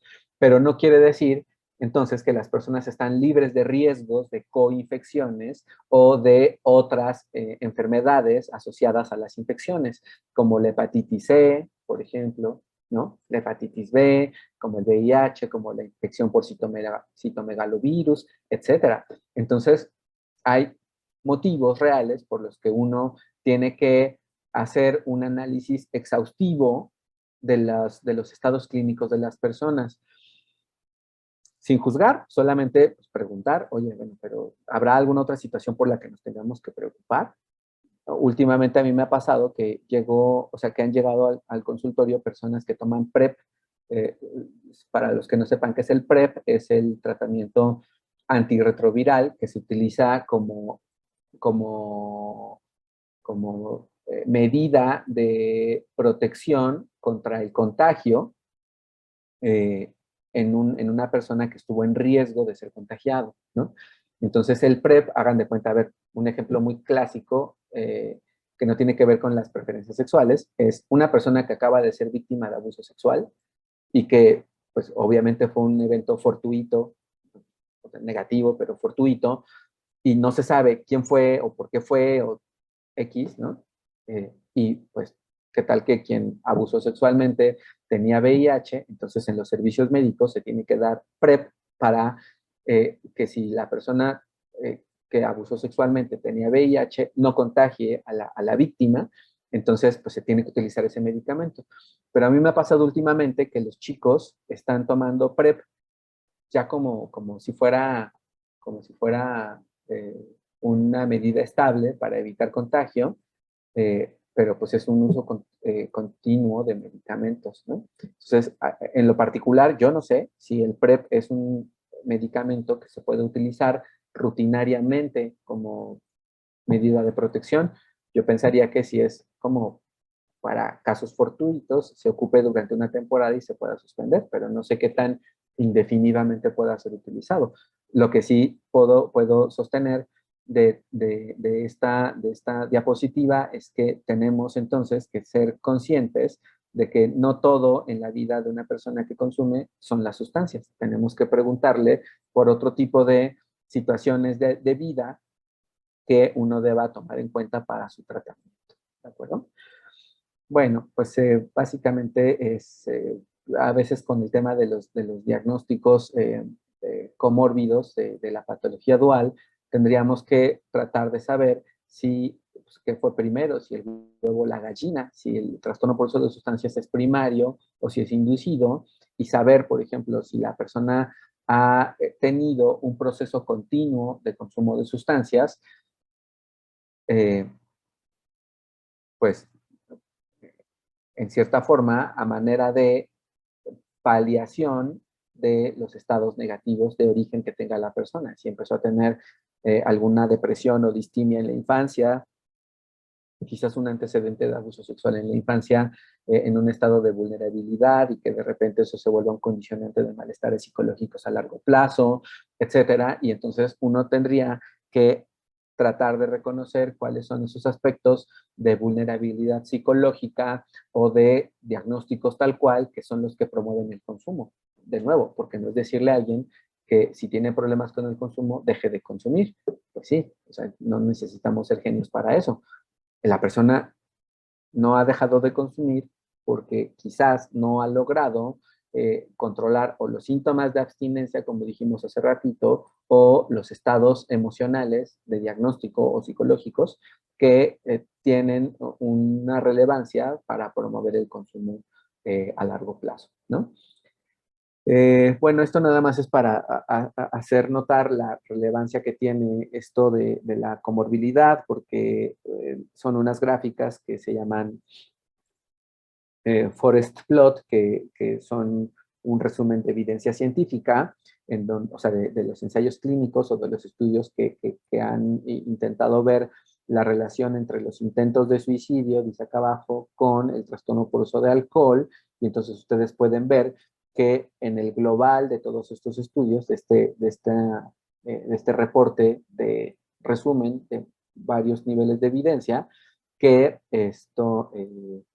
la presencia de trastorno por uso de alcohol aumenta 3.13 veces, 3.13 veces las probabilidades de tener un intento de suicidio, ¿sale?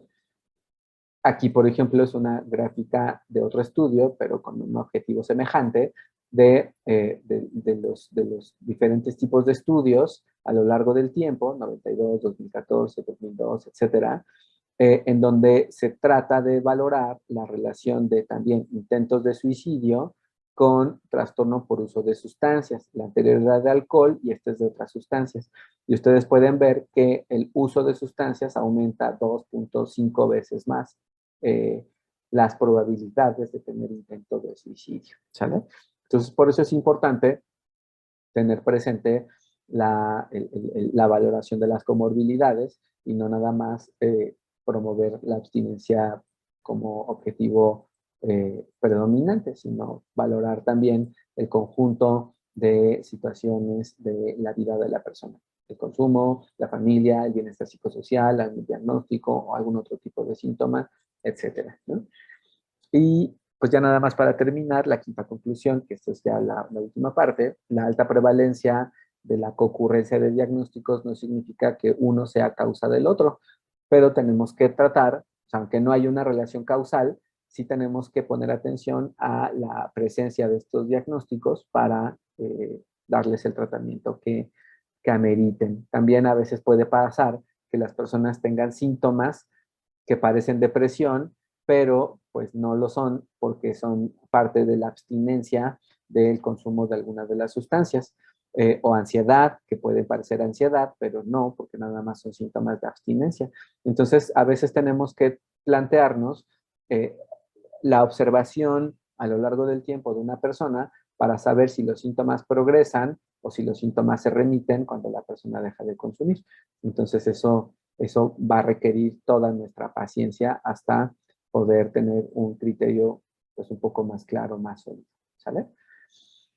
Bueno, esto es un poco interesante porque a veces, bueno, como personal de salud no podemos consentir que una persona se exponga a los riesgos del consumo.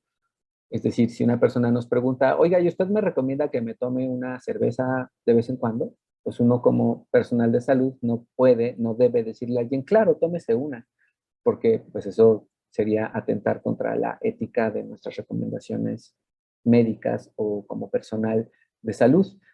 Pero también no podemos juzgar ni estigmatizar a todos los que lo hacen, ¿no? No necesariamente son las sustancias lo que genera un problema de salud sobre las personas.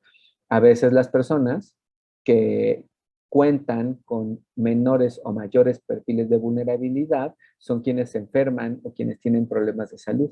Entonces, no podemos vivir peleados con la presencia de las sustancias en el medio ambiente. Yo les diría, para mí un ejemplo muy claro es si nos peleamos o no nos peleamos con Coca-Cola, ¿no?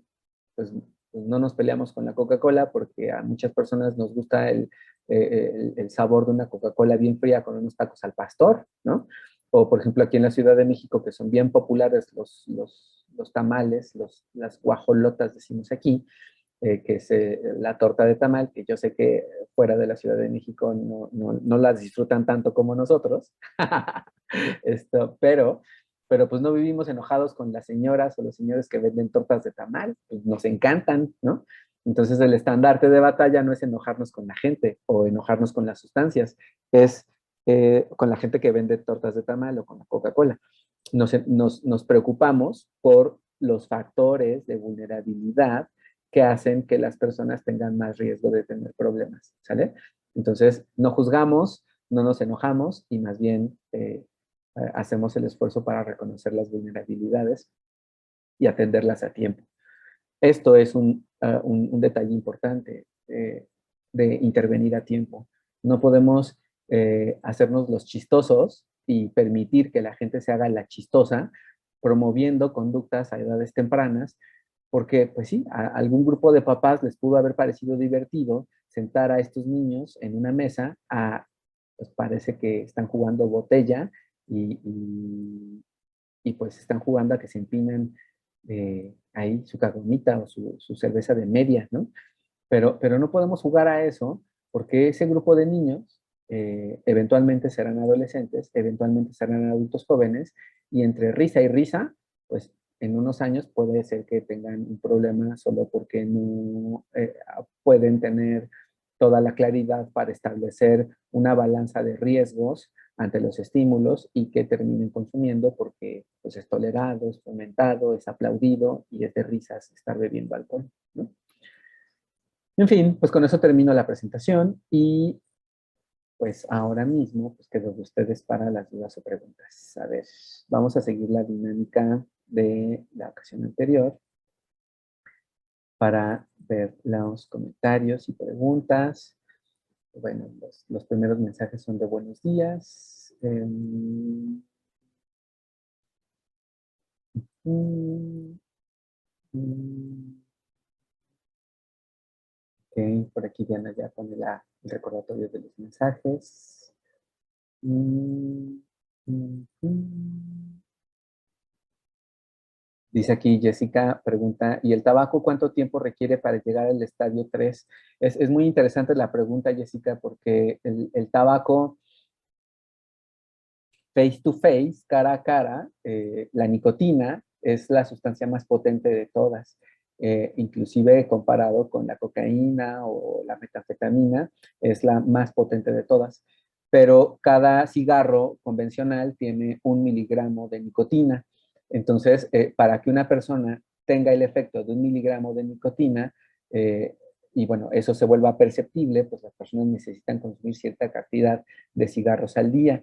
Y la tolerancia va haciendo que para que una persona tenga un ritmo de estadio 3, como lo pusiste aquí, como lo expliqué en la gráfica, pues a veces requiere 20 años, 25 años, porque las concentraciones de nicotina son tan chiquitas por cigarro que no necesariamente induce los cambios que se ven rápidamente por las drogas más potentes en términos de efecto por dosis, como la cocaína o el cristal o el crack, ¿no? Entonces, sí puede requerir mucho más tiempo, más que el del alcohol. Eh, Doctor, en el caso de la metanfetamina, ¿cuánto tiempo tarda en desarrollarse la adicción? ¿La edad sería un factor de riesgo? Pues cuánto tiempo, como lo mencioné ahí mismo, pues los estimulantes tienen una latencia para hacer esos cambios de alrededor de 4 a 6 meses. Entonces, pues no debería tardar tantísimo tiempo, desafortunadamente, pero recuerden ustedes, Arturo, que todo esto requiere el tiempo adecuado y la cantidad necesaria.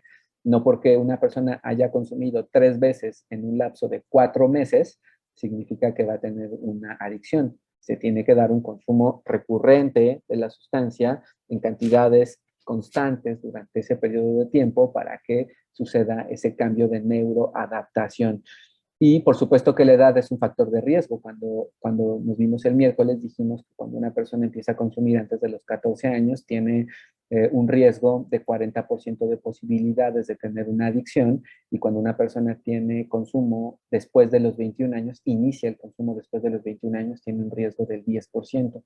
Porque, como platicamos la vez pasada, hay estos fenómenos de maduración cerebral, de maduración neurológica, que son sensibles a los efectos de estimulación de las sustancias y que esos caminitos que se deberían cerrar, esos caminitos de comunicación que se deberían cerrar por aspectos fisiológicos no se cierran y eso mantiene las probabilidades de que la persona tenga el consumo a largo plazo.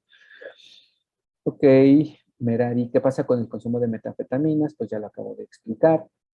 En su experiencia, doctor, la dependencia es una enfermedad incurable, no vuelve a pasar de medicación, terapias, esta neuroadaptación nunca se restaura.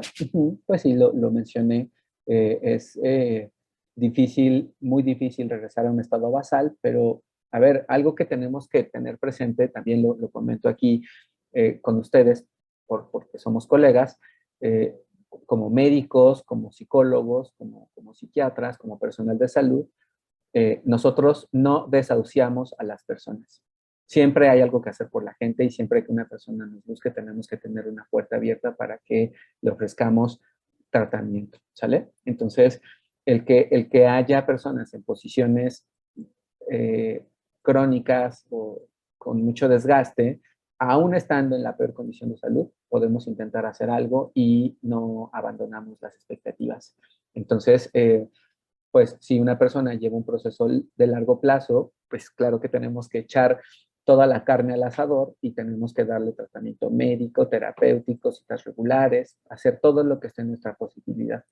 Si eventualmente mejora, pues daremos gracias a Dios y disfrutaremos mucho el sabor de haber podido hacerlo mejor por una persona. Y si no, pues de todos modos estaremos ahí para ayudarle cuando lo necesite. Mm, Tomando en cuenta la neuroplasticidad, esas modificaciones en las neuronas serían reversibles, también lo mencioné, Rosa, hay una parte de esos cambios que pueden revertirse, pero no se va a regresar al punto de origen, entonces las personas pueden encontrar puntos de estabilidad, pero pues pueden ser susceptibles de recaídas. Derivado de la neuroplasticidad que sabemos que tienen las neuronas, ¿qué mecanismos se podrían emplear para reducir este aprendizaje de las neuronas en el periodo de dependencia? Es una muy buena pregunta que quizás tenga que ver con esto que también dije después sobre la intervención terapéutica, sobre cómo manejar aprendizajes condicionados. En eso ustedes como psicólogos especialistas, pues también tienen experiencia, tienen mucha experiencia. Hay un proceso de los aprendizajes cuando deseamos que una conducta se suspenda, que se llama extinción. Entonces, para que una persona entre en un proceso de extinción de una conducta, tiene que haber pues una serie de estrategias de mecanismos de afrontamiento para que la persona sepa qué hacer en una situación de vulnerabilidad o de riesgo ante el consumo. Entonces sí hay cosas que hacer, pero pues eso ya lo verán seguramente en los módulos de tratamiento. En el artículo Addiction and the Brain Disease Fallacy explica el término de prominencia en cuanto al deseo y necesidad de consumo. Entonces esto quiere decir que la prominencia permanece en la adicción, entendiendo que al inicio el usuario percibe como gratificante el consumo, pero progresivamente esta gratificación va disminuyendo. Muy bien, muy bien. Rosana, es una muy buena pregunta. El término predominancia o preponderancia es un término, o sea, es un fenómeno eh, que, déjenme buscar una imagen que les quiero enseñar. Yo siempre que puedo enseñar esta imagen porque me encanta. Voy a compartir pantalla. Quiero que vean este meme de aquí. Creo que ya se ve, ¿no? Este meme de aquí que dice, ahora no, Jack, estoy trabajando, ¿no? A lo que se refiere meme es que ustedes pueden ver aquí dos monitores de alguien que está trabajando y una botellita que se asoma como discretamente para inducir a la persona que está enfrente de los dos monitores trabajando en su escritorio a pues echarse una, ¿no? Esta es una curiosidad porque es un meme pues, que alguien hizo pues alguna persona que reconoce el síntoma, pues le echó creatividad a esto y dijo, pues voy a hacer un meme de lo que siento, ¿no?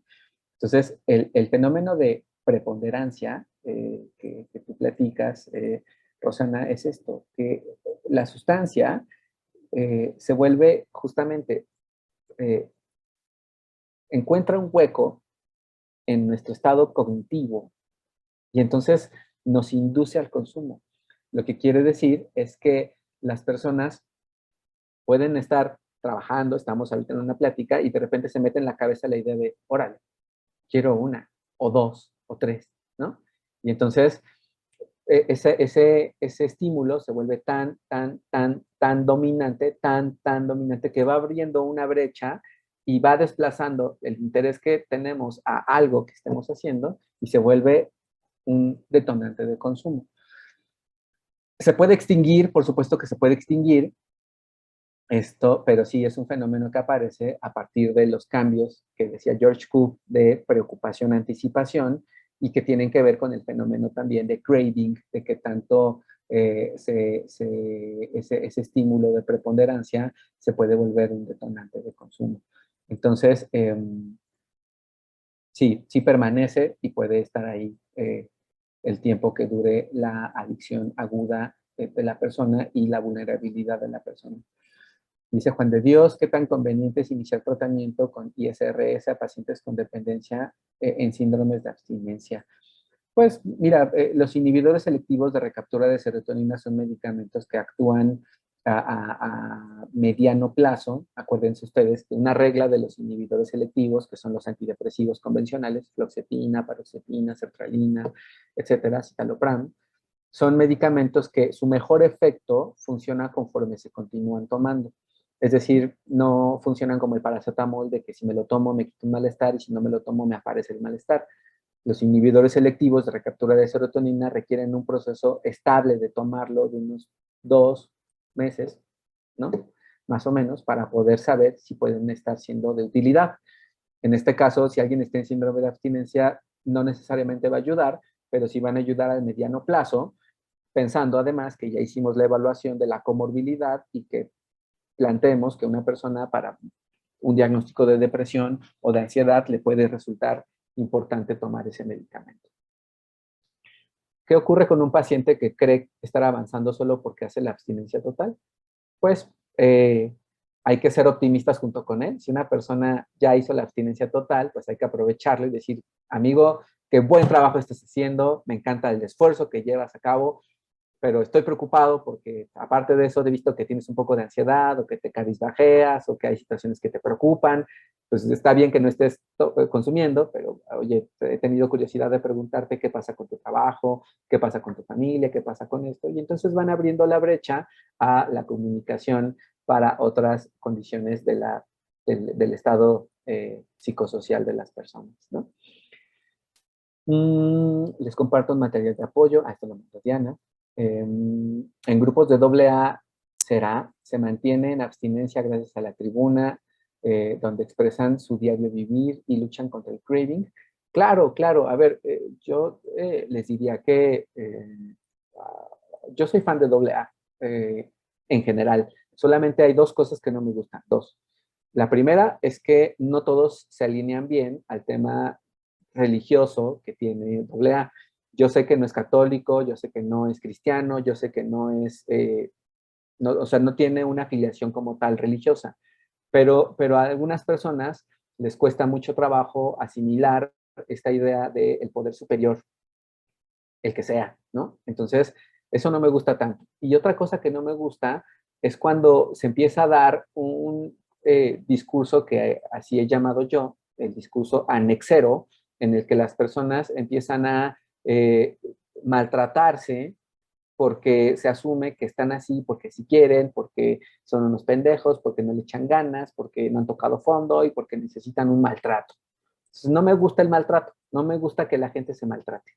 Entonces, a mí no me gusta tanto ese ambiente, o sea, me gusta el AA, pero no me gusta que la gente tenga una percepción como de tener que ser tratado mal para poder cambiar, ¿sale?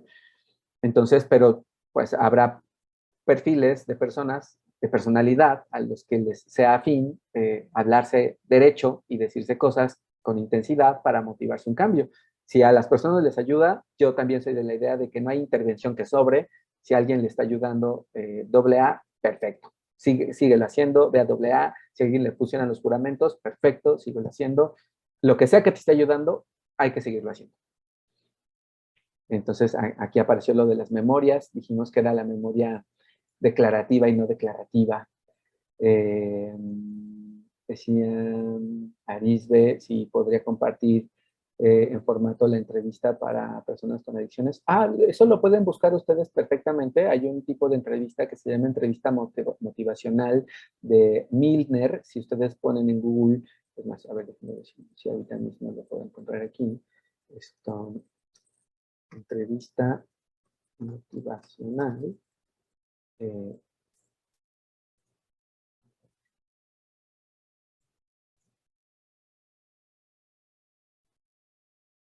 Si le ponen en Google, entrevista motivacional en adicciones, o le ponen aquí Milner con doble L, pues aparecerá este libro, y si ustedes lo descargan, seguramente está, miren, aquí está creo que el PDF.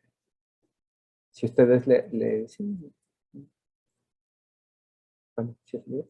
No sé si es el libro.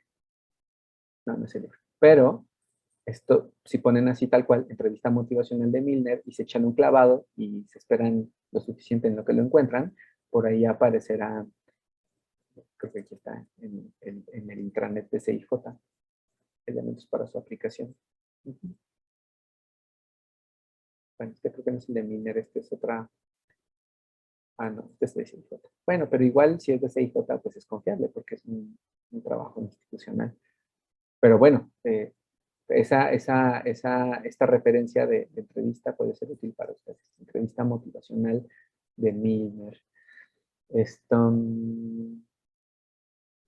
ok. Dice aquí, Anet Quesada pregunta si hay sustancias que tardan en manifestar sus efectos. Sí, sí, por ejemplo, en particular una, pues que es ahí como un poco traicionerona, pues es la marihuana, ¿no? Porque como la marihuana, recuerden ustedes que se deposita por su nivel de liposolubilidad, es común que las personas tengan un efecto sostenido, a pesar de que si sienten el high, sienten el efecto de pachequés, y lo disfrutan, pero cuando se va reduciendo el efecto de Pacheques, no se libera por completo el efecto porque se deposita en el tejido adiposo, y eso puede hacer que las personas no tengan síndromes de abstinencia. Y como las personas no tienen síndromes de abstinencia, no necesariamente se plantean que la sustancia les esté haciendo daño. Entonces sí puede ser que haya esa situación como puntual con la marihuana. Todas las demás, por ejemplo, sí pueden producir cambios más notorios en el corto plazo. Rosa, gracias, doctor. Es un tema muy complejo, pero usted es muy didáctico. Muchas gracias. Que para entender las recaídas no son por su voluntad de las personas. ¿Se habla de este proceso con la familia o personas cercanas al paciente con adicción? Sí, sí tienen que hablar con la familia de sus pacientes. Sí tienen que hablar con la familia. Tenía una novia que me decía que yo era como terapeuta de closet porque así decía ella, es que eres como terapeuta de closet. Y yo decía, pero yo soy doctor, yo no soy terapeuta. Y decía ella, no, pues es que te encanta tener a la familia metida en tu consultorio. Y yo le decía, bueno, si es por eso, sí, porque pues mi primer equipo de trabajo siempre es la familia de mi paciente. Entonces siempre trato de no triangular, de decir las cosas como son, de hablar transparente con el paciente, porque es relativamente frecuente que los pacientes se sientan aludidos y tratados como involuntariamente, aún yendo con nosotros al consultorio sin que sea un internamiento, pero se sienten coercionados, ¿no? Entonces, pues lo mejor siempre es hablar transparentemente para que todos entendamos lo que estamos haciendo y que nadie se enoje.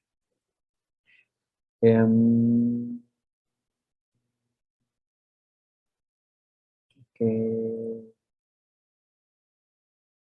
muy bien.